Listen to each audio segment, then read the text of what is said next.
நல்ல சார் அவனுக்கு ஒரு பெரிய அதிசயம் சார், பிச்சைக்காரனாகவே இருக்கும், நம்ம லைஃபு பிச்சைக்காரனாகவே போயிடுமோ, வாழ்க்கையில் ஒன்றுமே நமக்கு கிடைக்காதோ அப்படி வருத்தப்படுறான்.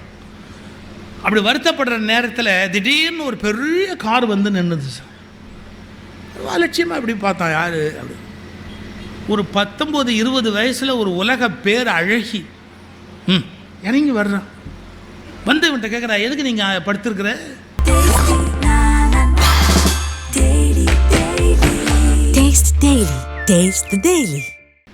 தேம்ஸ் நதிக்கரை ஒரு பிச்சைக்காரர். யோசிப்பீங்க, லண்டனில் ஏதுரா பிச்சைக்காரர்?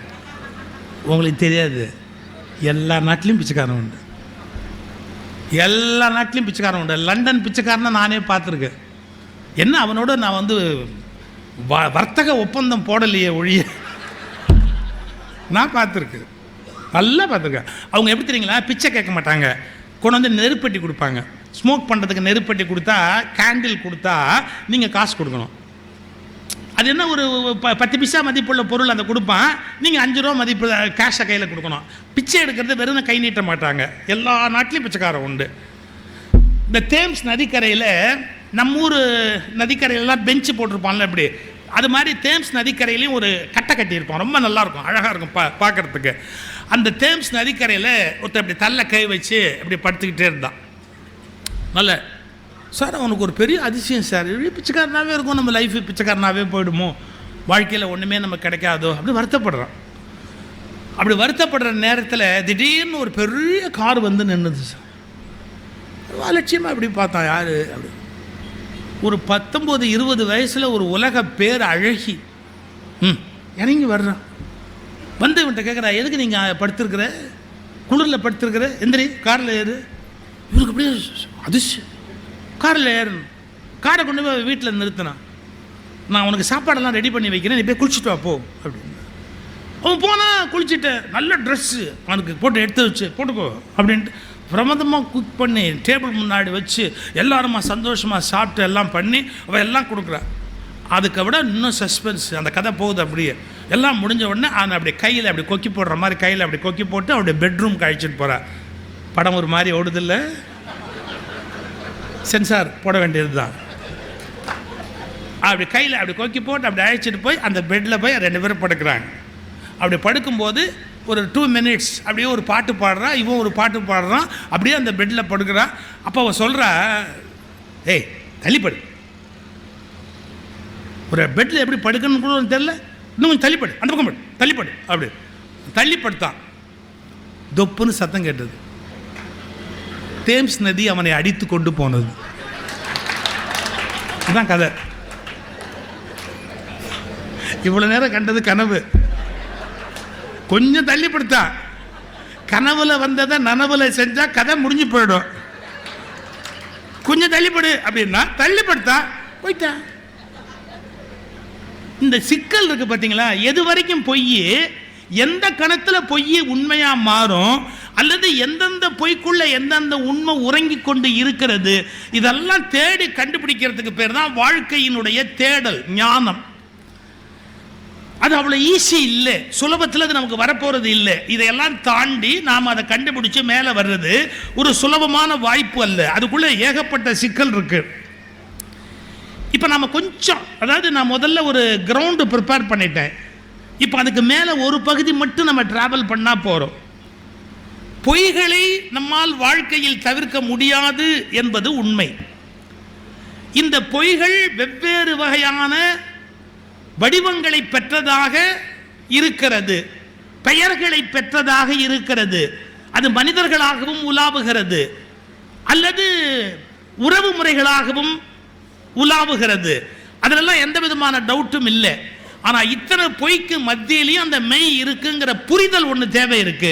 இது ஒரு பக்கம் மனதில் இருக்கணும்.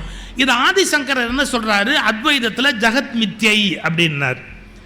இந்த ஜகத் மித்யைன்னு ஒன்று இந்த சாமியார் கோஷ்டிலாம் எப்படி அர்த்தம் பண்ணாங்கன்னு கேட்டிங்கன்னா, இந்த உலகம் பொய்யுப்பா, இந்த உலகம் பொய்யுப்பான். அதுக்கு தான் நான் பாரதியாருடைய பாட்டை சர்ச்சை பண்ணேன். அப்போ இது பொய்யா, பொண்டாட்டி பொய்யா, புள்ள பொய்யா அப்படின்னு.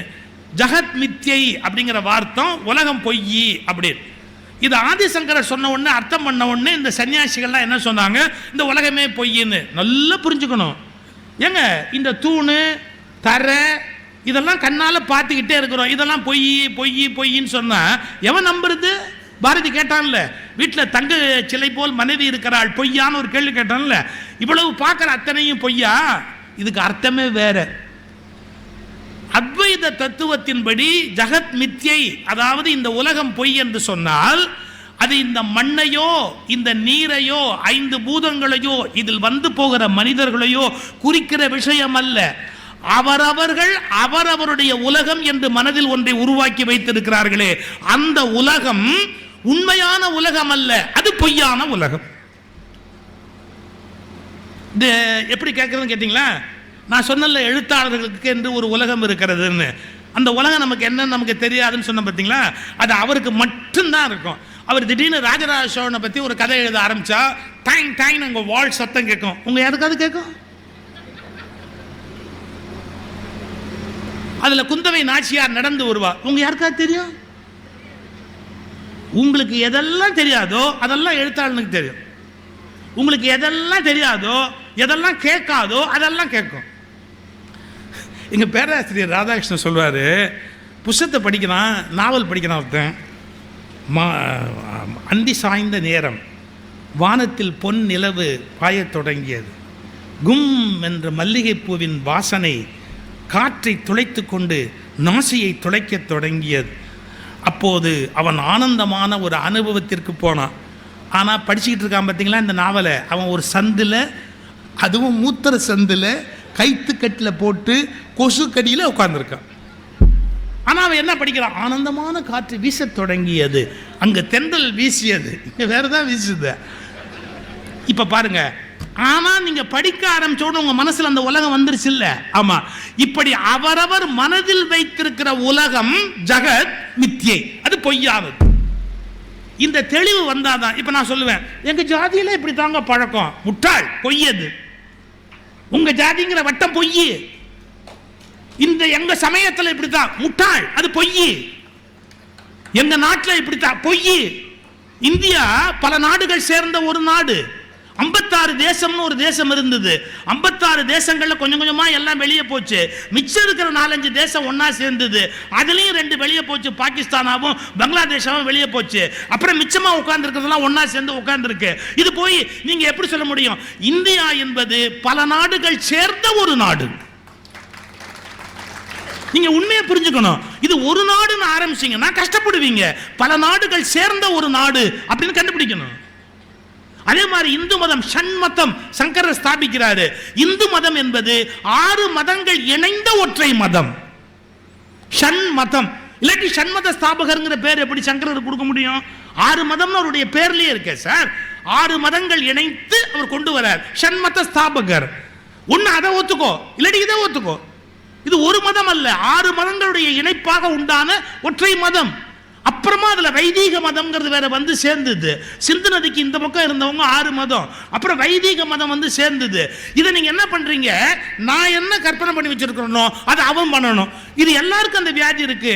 கல்ஃப்ல பிறந்தவங்களுக்கு இஸ்லாமிய கல்ச்சர் இருக்கும், வேறு பகுதியில் வளர்ந்தவங்களுக்கு கிறிஸ்டியன் கல்ச்சர் இருக்கும்.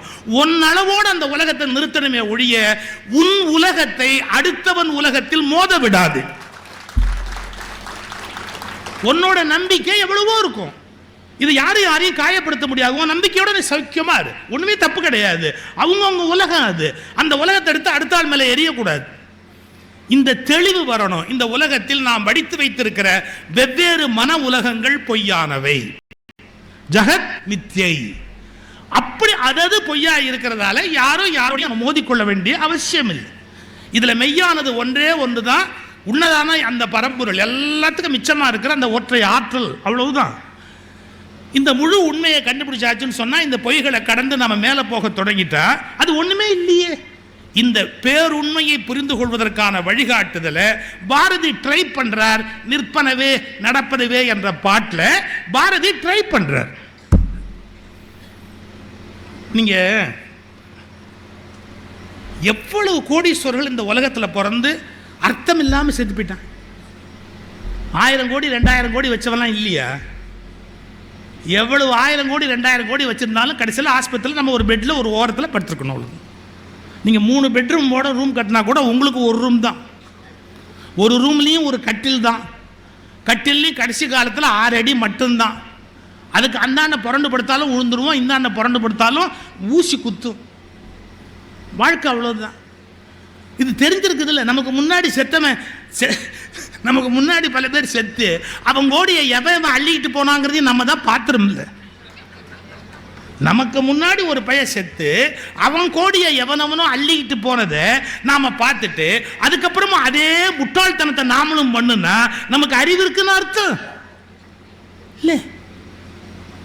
இது எல்லாமே இப்படி தாண்டா போவோம். நாம பாட்டுக்கு ஒரு நாள் வெளியில் போயிடுவோம், எல்லாமே தூக்கி. இப்போ எங்கள் வீட்டை க்ளீன் பண்ணணும்னு க்ளீன் பண்ண ஆரம்பித்தோம்.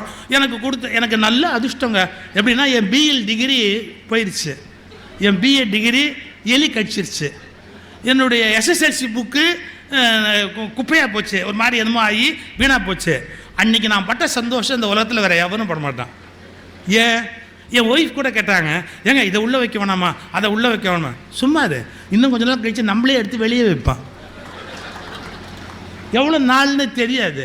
தூக்கி எடுத்து அந்தாண்டமா அப்படி வைக்க போகிறான். வச்சா முடிஞ்சு போச்சு, அவன் தூக்கி போக போகிறான். இதில் என்ன பெருசாக சாதிக்க போகிறோம் உலகத்தில்? அதாவது மனிதர்கள் எது பொய் என்பதை அறிந்து அந்த பொய்யிலேருந்து தன்னை மெய்யாக்கி கொள்ள வேண்டும் என்ற அந்த உண்மைக்கு வரலையே. எவ்வளோ கஷ்டப்படுறோம். நம்ம என்ன வயசு இல்லையோ அந்த வயசை காட்ட ட்ரை பண்ணுறோம். நமக்கு முடி நிறைய வெள்ளை வந்துட்டா கூட அதை கருப்பாக காட்டுறதுக்கு ட்ரை பண்ணுறோம். ஃபேஸில் மேக்கப் போட்டு வயசு குறைவாக காட்ட ட்ரை பண்ணுறோம். ட்ரெஸ்ஸிங்கில் நம்ம யார் உடம்பு எப்படி இல்லையோ அப்படி இருக்கிறதா காட்டுறதுக்கு நம்ம ட்ரை பண்ணுறோம். நாம் பொய்களை நேசிக்கிற அளவுக்கு உண்மைகளை நேசிப்பதில்லை. எனவே உண்மைகளை நேசியுங்கள். உண்மைகள் தான் இனிமையானவை. உண்மைகளை புரிந்து கொள்ள முயற்சி செய்யுங்கள். உண்மைகளின் மூலம் ஒரு மிகச்சிறந்த ஒரு எல்லைக்கு வருவதற்கு பாருங்கள். இது எவ்வளோ அவசியமான ஒன்று நம்ம யோசிக்கணும். நீங்கள் எவ்வளோக்குள்ள சிம்பிளாக இருக்கிறோமோ அவ்வளோக்குள்ள உலகத்தில் நல்லதுங்க. இவற்றை மனதிலே பெற்றுக்கொண்டால் அந்த ஜெகத் மித்யைங்கிற ஆழமான வார்த்தைக்குரிய அர்த்தம் என்ன என்பதை நாம் புரிந்து கொள்ள முடியும். அதன் மூலமாக ஒரு மிகப்பெரிய மாற்றத்தை வாழ்க்கையில் நம்மாலே ஏற்படுத்த முடியும் என்பதை இன்றைய சிந்தனையாக உங்களுக்கு சொல்லி, பொய்யிலே பிறந்தாலும் பொய்யிலே வளர்ந்தாலும் எது மெய் என்பதை காணும். இப்போ சொற்பொழிவு ஆரம்பிக்கும் போது மெய்யன்பர்களேன்னு வாரியார் ஆரம்பிப்பார். என்ன மெய்யன்பர்களே? மெய்யன்பர்கள்னா இந்த உடம்பை நேசிக்கிறவங்க அர்த்தமா? மெய்வாய் கண்மூக்கு செவி. நல்லா யோசிச்சா இந்த உடம்புக்கே மெய்யின்னு பேரே ஒழிய அது உண்மை இல்லைங்க. இந்த உடம்புக்கு மெய்யின்னு பேரே ஒழிய அது உண்மையா? இது அழியக்கூடியது தானே இது. அப்போ அழியக்கூடிய இந்த உடம்பை மெய்யின்னு எப்படி தமிழில் கூப்பிட்டான்? மெய்யின்னு கூப்பிடலாமா? அதுக்கு ஒரு இலக்கண குறிப்பு இருக்குது. இலக்கணம் ஒன்றும் பயந்துடாதீங்க. புலவர் கீரன் ரொம்ப அழகாக சொல்வார், சிம்பிளாக சொல்வார். தெருவில் ஒரு அம்மா விளக்குமாறு விற்றுக்கிட்டு போகுது. விளக்குமாறு விற்றுக்கிட்டு போகிறோமா, நம்ம வீட்டை தாண்டி 4 வீடு தள்ளி போயிடுச்சு. எப்படி கூப்பிடுவீங்க? சரி, அந்த அம்மாவோட பேர் தெரிஞ்சு பேர் சொல்லி கூப்பிடுவீங்களா? பேர் சொல்லி நீங்கள் மட்டும் கூப்பிட்டுட்டீங்கன்னு வச்சுங்க, வீட்டில் விளக்குமாறு பிஞ்சிடும். எவ்வளோ தெருவில் போகிறா, அவள் பேர் உனக்கு எப்படியா தெரியும்? யாரோ தெருவில் போகிறா, அவள் பேர் உனக்கு எப்படியா தெரியும்? கேட்பாளா இல்லையா? இப்போ விளக்குமாறு பிச்சு போவது நல்ல கவனிங்க. அதுக்கு தானியாகு பெயர்னு பேர். தானியாகு பெயர்னா என்ன அர்த்தம்னு கேட்டால், ஒருவர் எதை சுமந்திருக்கிறாரோ அந்த பொருள் அவருக்கு ஆகி வரும். விளக்கை ஏத்துமா அப்படிங்கிறோம். விளக்குங்கிறது குத்து விளக்கு இல்லை, தண்டு இருக்குல்ல, அது வெங்கலம் தானே. அதில் தீபம் எரிஞ்சாதான் அதுக்கு விளக்குன்னு பேரு. அதுக்கு ஏன் விளக்குன்னு பேரு?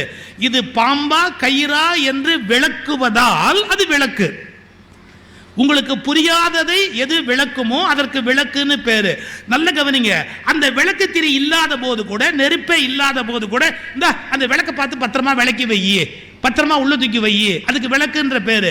விளக்குன்னு அதுக்கு பேர் வந்தா கூட அது விளக்கு அல்ல, உள்ளிருக்கிற தீபம் தான் விளக்கு. ஆனா அந்த விளக்கு தானியாக பெயராக அந்த தீபத்தினால் அந்த பெயரை பெற்றது. அதுபோல் உடம்பு பொய் என்றாலும் பஞ்சபூதங்கள் பொய் என்றாலும் உள்ளே ஒரு சத்தியம் நின்று கொண்டிருப்பதால், அது நிலைத்த மெய்யாக இருப்பதால் இதையும் மெய் என்று அழைக்கிற ஒரு பழக்கம் வந்தது. அந்த மெய்யை நோக்கிய பயணம் தான் ஞானிகளுடைய பயணம். ஒரு ரமணருடைய பயணம், ஒரு ராமகிருஷ்ணனுடைய பயணம், ஒரு விவேகானந்தருடைய பயணம். ஒவ்வொரு ஞானிகளும் தேடிக்கிட்டு போனது எதுனா, எது மெய்ன்னு தேடுவாங்க. போய் குறுக்க வந்து நிற்கும், நான் தான். அத்தனையும் தள்ளிட்டு நாம் மெய்யை தேடணும். இல்லை என்ன கொடுமை தெரியுங்களா, உண்மை ஊரை சுற்றி வர்றதுக்குள்ள பொய் உலகத்தை சுற்றி வந்துடும். உண்மை ஊரை சுற்றி வரத்துக்குள்ள பொய் உலகத்தை சுற்றி வந்துடும்மா. சந்தேகம் இருந்தால் அவங்க வாட்ஸ்அப்பை பாருங்கள், எவ்வளவு பொய் எவ்வளவு பொய். யூடியூப் பாருங்கள், எவ்வளவு பொய் எவ்வளவு பொய்.